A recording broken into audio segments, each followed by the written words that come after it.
أعوذ بالله من الشيطان الرجيم بسم الله الرحمن الرحيم ومن يعش عن ذكر الرحمن نقيض له شيطانا فهو له قرين وإنهم ليصدونهم عن السبيل ويحسبون أنهم مهتدون صدق الله العظيم۔ اور جو شخص رحمان کے ذکر سے اعراض کرتا ہے تو ہم اس کے لیے ایک شیطان متعین کر دیتے ہیں، بس وہ اس کا ہم نشین بن جاتا ہے۔ یقیناً وہ لوگ لوگوں کو عن السبیل اللہ کے راستے سے روکتے ہیں اور سمجھتے یہ ہیں کہ وہ ہدایت یافتہ ہے۔ بڑی ہی ہمارے لیے خطرناک اور ہمیں بیدار کرنے والی یہ آیات ہے۔ پہلی بات تو یہ ارشاد فرمائی کہ جو رحمان کے ذکر سے اعراض کرتا ہے، رحمان کے ذکر سے کیا مراد ہے؟ تو عام طور پر قرآن پاک میں ذکر سے مراد قرآن ہوتا ہے، یعنی قرآن کی تلاوت، قرآن کو پڑھنا، پڑھانا، سمجھنا، سمجھانا، یہ سب کچھ۔ اگر اس چیز کو ہم سب مد نظر رکھیں تو ہمارا معاشرہ تو قرآن کی تلاوت کو ترک کر چکا ہے۔ ایک زمانہ تھا جب صبح کے وقت گھروں سے قرآن پاک کی تلاوت کی آوازیں آیا کرتی تھی۔ اب تو صبح صبح جب اٹھتے ہیں تو سب سے پہلے اپنا واٹس ایپ وغیرہ دیکھتے ہیں، چیک کرتے ہیں، اس کے ساتھ دوسرے سوشل میڈیا اکاؤنٹس ان کو دیکھا جاتا ہے۔ قرآن کی تلاوت مفقود ہو گئی ہے۔ اسی طرح قرآن پر پہلے عمل پیرا ہونے کے لیے جذبات بھی تھے، سیکھنے کا، سکھانے کا۔ آج کل اس چیز میں بھی کافی کمی نظر آ رہی ہے۔ تو فرمایا کہ جو رحمان کے ذکر سے اعراض کرتے ہیں تو ہم پھر ان کے لیے ایک شیطان متعین کر دیتے ہیں جو اس کا ہم نشین بن جاتا ہے، پھر ہر وقت اسے برائی کے راستے پر اور غلط کاموں میں لگائے رکھتا ہے، بری چیزوں میں الجھائے رکھتا ہے، تاکہ اسے راہ راست پر آنے کا موقع ہی نہ ملے۔ اس لیے اللہ نے دوسری آیت میں یہ بات ارشاد فرمائی دوسری کہ خود تو یہ ہوتے ہیں بھٹکے ہوئے، دوسروں کو بھی اللہ کے راستے سے روکتے ہیں، ان کو بھی صحیح راستے پر نہیں چلنے دیتے۔ اور سب سے خطرناک بات یہ ہے وَيَحْسَبُونَ أَنَّهُمْ مُهْتَدُونَ، غلط راستے پر ہونے کے باوجود اپنے آپ کو درست سمجھتے ہیں، کیونکہ کوئی بھی گناہ ہے اسے انسان چھوڑنے کے لیے تیار ہوتا ہے تب جب اسے وہ گناہ سمجھتا ہو، جب اسے غلط سمجھتا ہو، پھر اس سے بچنے کے چانسز بھی ہوتے ہیں۔ جس فعل کو انسان ثواب سمجھنے لگ جائے، اچھا سمجھنے لگ جائے اور یہ سمجھے کہ میں دین کی خدمت کر رہا ہوں، ظاہر ہے پھر اسے انسان چھوڑنے کے لیے تیار بھی کبھی نہیں ہوتا۔ آج دیکھ لیجئے تمام عالم انسانوں کی حالت، یہودی سمجھتے ہیں کہ ہم حق پر ہیں، کرسچن اپنے آپ کو سچا کہتے ہیں، ہندو سمجھتے ہیں کہ ہم ہی ٹھیک ہیں دنیا میں، اور جس فرقے کو بھی آپ دیکھیں تو وہ سمجھتے ہیں ہم ٹھیک، جس مذہب کو بھی۔ پھر دین اسلام میں آنے کے بعد اگر آپ دیکھیں جو مختلف قسم کے فرق باطلہ، ایک تو ہیں مسلمان جماعتیں، اہل حدیث حضرات ہیں، بریلوی حضرات ہیں، اور اسی طرح حیاتی مماتی اور پتہ نہیں کیا کیا جو جماعتیں بنی ہوئی ہیں، یہ تو الحمدللہ اتنی بات ہوتا ہے کہ سب مسلمان ہیں، کوئی کسی کو کافر نہیں کہتا، اگر کہتا ہے تو غلط کرتا ہے۔ اور ایک ہے فرق باطلہ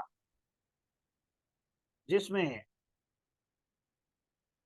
قادیانی لوگ ہیں، جو ایک نئے نبی کو مان کر کفر کے اعلیٰ درجے پر فائز ہو گئے، گویا کافروں سے بھی آگے بڑھ گئے اور کہتے اپنے آپ کو مسلمان ہیں کہ ہم مسلمان ہیں، ہم دوست ہیں۔ اسی طرح رابضی جو صحابہ کو کھلے عام گالیاں دیتے ہیں، جن صحابہ کو قرآن پاک نے حق کا معیار کہا، وَإِذَا قِيلَ لَهُمْ آمِنُوا كَمَا آمَنَ النَّاسِ، ایمان کی کسوٹی قرار دیا، ایمان کا کرائیٹیریا متعین کیا کہ اگر تم ایمان لانا چاہتے ہو، اللہ کی نظر میں مومن بننا چاہتے ہو، تو پھر ایسے ایمان لاؤ جیسے یہ صحابہ ایمان لائے۔ اگر کوئی آج بدبخت اٹھ کر ان کے ایمان پہ ڈاکہ ڈالنے لگے، ان کے بارے میں بد زبانی کرنے لگے، تو یقیناً یہ بہت خطرناک بات بھی ہوگی اور اسلام کے بنیادوں کو ہلانے والی بات ہوگی۔ گویا صحابہ پر حملہ دراصل اسلام پہ، دین پر حملہ ہوگا۔ اور وہ سمجھتے کیا ہیں یہ لوگ اس طرح کی حرکتیں کرنے والے؟ وہ یہ سمجھتے ہیں کہ ہم اہل بیت کی خدمت کر رہے ہیں اور ہم اہل بیت والے ہیں اور ہم درست سمت پر جا رہے ہیں۔ حالانکہ ایسا نہیں ہے، وہ لوگ بہت بڑی غلطی پر ہیں۔ بہرحال حتی اذا جاءنا، حتیٰ کہ جب وہ ہمارے پاس آئیں گے تو اس وقت ان کی خواہشات یہ ہوں گی، کہنے والا کہے گا اپنے اس ہم نشین سے جو دنیا میں اسے گمراہ کیے ہوئے تھا، غلط راستے پر ڈالے ہوئے تھا، وہ اپنے ہم نشین سے کہے گا ایک کاش کہ میرے اور تیرے درمیان دو مشرقوں کی دوری ہوتی۔ کتنا برا ساتھی تھا تو، کتنا برا ہم نشین تھا۔ اس سے ہمیں یہ بھی سبق ملتا ہے، اور بالخصوص رسول اللہ صلی اللہ علیہ وسلم کی حدیث میرے ذہن میں آ گئی کہ آپ نے ارشاد فرمایا تم میں سے ہر ایک اپنے دوست کے مذہب پر ہوتا ہے، لہذا تم دیکھ لو کہ تم کس سے دوستی لگا رہے ہو۔ خوشبو والے سے دوستی لگانے والا خوشبو کی دکان پر بیٹھے، خوشبو اسے نہ بھی آئے تو بھی، خوشبو نہ خریدے تو بھی خوشبو بہرحال اسے آتی رہتی ہے۔ اور کوئلے کی کان میں جانے والا یا بھٹی سیکھنے والے کے پاس اگر کوئی بیٹھے تو بھلے وہاں وہ کچھ خریدے نہیں، تو بہرحال اسے وہاں کی کچھ نہ کچھ کالک کپڑوں پر لگ ہی جایا کرتی ہے۔ تو اس لیے میرے اور آپ کے لیے ضروری ہے کہ ہم جب کسی کو اپنا دوست بنائیں، ہم نشین بنائیں، تعلق دار بنائیں، تو ہم دیکھ لیں کہ وہ تعلق رکھنے کے قابل بھی ہے کہ نہیں، ساتھ چلنے کے قابل ہے بھی صحیح کہ نہیں۔ اور آج اگر معاشرے کے اندر دیکھیے تو ہم بہت سے غلط کام دوستوں کی وجہ سے کر دیتے ہیں، یاری دوستی میں ہم بہت سے ناجائز امور سر انجام دے دیتے ہیں، حالانکہ ہمیں ان سے بچنا چاہیے۔ اللہ تعالیٰ فرما رہے ہیں ہرگز تمہیں آج نفع نہیں دے گا جب تم نے ظلم کیا یہ بات کہ تم عذاب میں مشترک ہو اکٹھے، کیونکہ دنیا میں ہم دیکھتے ہیں جب کسی ایک کو سزا ملے تو اسے زیادہ رسوائی محسوس ہوتی ہے، لیکن جب دو ہوں کچھ کم لگتی ہے، 4 ہوں 10 ہوں اکٹھے مجرم تو ان کو سزا کم محسوس ہوتی ہے۔ کیوں؟ بندہ یہ تسلی کر لیتا ہے کہ چلو مجھے ہو رہی ہے تو اسے بھی تو ہو رہی ہے سزا، میں پھنس گیا ہوں تو یہ بھی کون سا بچ گیا، یہ بھی تو پھنس گیا ہے۔ لیکن فرمایا قیامت کے دن تمہارا اکٹھا ہونا تمہیں نفع نہیں دے گا، تمہیں ہرگز نفع نہیں دے گا۔ آگے رسول اللہ صلی اللہ علیہ وسلم سے کہا جا رہا ہے کہ کیا آپ بہرے کو سنا سکتے ہیں یا آپ اندھے کی رہنمائی کر سکتے ہیں، خاص کر ان لوگوں کی جو واضح طور پر گمراہی میں پڑے ہوں۔ یا تو ہم آپ کو لے جائیں گے اور ہم پھر ان سے انتقام لیں گے، یا ہم آپ کو دکھائیں گے بعض وہ باتیں جس کا ہم نے ان سے وعدہ کیا ہے، یقیناً ہم ان پر پوری دسترس رکھتے ہیں، پوری قدرت رکھتے ہیں۔ بس آپ سے مطالبہ یہ ہے فَاسْتَمْسِكْ بِالَّذِي أُوحِيَ إِلَيْكَ، آپ مضبوطی سے پکڑ لیجئے اس وحی کو جو آپ کی طرف کی گئی ہے۔ یقیناً آپ صراط مستقیم پر ہیں۔ وَإِنَّهُ لَذِكْرٌ لَكَ وَلِقَوْمِكَ، یقیناً وہ آپ کے لیے اور آپ کی قوم کے لیے تذکرہ ہے، ایک نعمت ہے، آپ کے شان کا باعث ہے، آپ کے مقام اور مرتبے کی بات ہے۔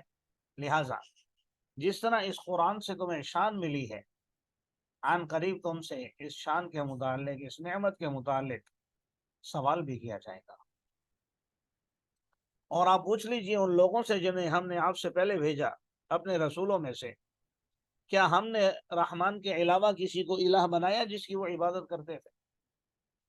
یہاں بالخصوص پہلے رسولوں کا کہا، مراد ان کے پیروکار ہیں، کیونکہ رسول تو ظاہر ہے سب گزر چکے۔ حضرت عیسیٰ علیہ السلام کے بھی تقریباً 550 سال بعد رسول اللہ صلی اللہ علیہ وسلم اس دنیا میں تشریف لائے۔ تو یہاں پیغمبروں سے مراد ان کے ماننے والے یہود و نصارہ۔ تو آپ ان سے پوچھ لیجئے کیا ان کی تعلیمات میں کوئی ایسی بات ہے جس میں ہم نے کہا ہو کہ تم اللہ کے علاوہ کسی اور کو معبود مان لو۔ آگے حضرت موسیٰ علیہ السلام کا ذکر فرمایا جو آپ نے بارہا پڑھا ہے، اور مقصد تسلی دینا ہے رسول اللہ صلی اللہ علیہ وسلم کو کہ ہم نے موسیٰ علیہ السلام کو اپنی نشانیاں دے کر بھیجا فرعون اور اس کے ہم نشینوں کی طرف، سرداروں کی طرف۔ تو موسیٰ علیہ السلام نے کہا کہ میں رب العالمین کا رسول ہوں۔ جب وہ ان کے پاس ہماری نشانیاں لے کر آئے تو وہ لوگ اس پر ہنسنے لگے، حالانکہ ہم نے ان کو جو بھی نشانیاں دکھائیں، الا ہی اکبر من اختہا، جو بھی نشانی ہم نے بھیجی تو وہ اپنی پہلی نشانی سے بڑی تھی۔ ان پر مختلف اللہ تعالیٰ نے عذاب نازل کیے تھے، جوؤں کا، مینڈکوں کا، خون کا، ہر طرف خون ہی خون، ہر طرف مینڈکیں ہی مینڈکیں۔ لیکن جب بھی ان پر کوئی عذاب آتا، وَأَخَذْنَاهُمْ بِالْعَذَابِ، اور ہم نے ان کو عذاب میں پکڑا شاید کہ وہ رجوع کر لیں۔ تو جب بھی ان پر عذاب آتا تو یہ کہتے یا ایھا الساحر، اے جادوگر، ہمارے لیے اپنے رب سے دعا کر اس عہد کی جو اس نے آپ سے کیا ہے۔ یہاں جادوگر سے حضرت موسیٰ علیہ السلام کی توہین مقصود نہیں، جیسے میرے اور آپ کے ہاں ہمارے ماحول میں عالم کو مولانا کہا جاتا ہے، مفتی صاحب کہا جاتا ہے، علامہ کہا جاتا ہے، شیخ الاسلام کہا جاتا ہے، وغیرہ وغیرہ۔ تو اسی طرح ان کے ہاں جو بڑا عالم ہوا کرتا تھا اس کو ساحر کہہ دیتے۔ تو اس لیے موسیٰ علیہ السلام کو یوں مخاطب کیا اور کہا اننا لمہتدون، یقیناً ہم ہدایت یافتہ ہیں۔ لیکن جب ہم نے ان سے عذاب ہٹا دیا، اچانک وہ عہد کو توڑنے لگے۔ اور فرعون نے اپنی قوم سے کہا، اے میری قوم، کیا میرے پاس مصر کی بادشاہت نہیں ہے؟ کیا میں مصر کا بادشاہ نہیں ہوں؟ اور یہ نہریں میرے تخت کے، میرے محل کے نیچے نہیں بہہ رہی؟ کیا تمہیں سب نہیں دکھائی دے رہا؟ اب بتاؤ میں بہتر ہوں یا اس شخص سے؟ کیا میں اس شخص سے بہتر نہیں ہوں؟ ہوا مہین، جو کم تر ہے، ولا یکاد یبین، اور اپنی بات بھی واضح طور پر نہیں بیان کر سکتا۔ اگر یہ پیغمبر ہے تو اس پر کیوں نہیں ڈالے گئے سونے کے کنگن، یا اس کے پاس فرشتے صف بستہ ہو کر کیوں کھڑے نہیں ہوتے اس کے پاس آ کر؟ اس طرح کی باتیں کر کے قرآن کہہ رہا ہے فاستخف قومہ، اس نے اپنی قوم کو بے وقوف بنا لیا، فاطاعوہ، چنانچہ انہوں نے اس کی اطاعت کر لی، یقیناً وہ فاسق لوگ تھے۔ اللہ آگے فرما رہے ہیں فلما آسفونا انتقمنا، جب انہوں نے ہمیں غصہ دلا دیا تو ہم نے ان سے انتقام لیا، اور ہم نے ان سب کو غرق کر دیا، اور ہم نے ان کو گزرا ہوا ایک افسانہ بنا دیا اور آنے والوں کے لیے عبرت کا نشان بنا دیا۔ اللہ تعالی ہمیں عمل کرنے کی توفیق عطا فرمائے۔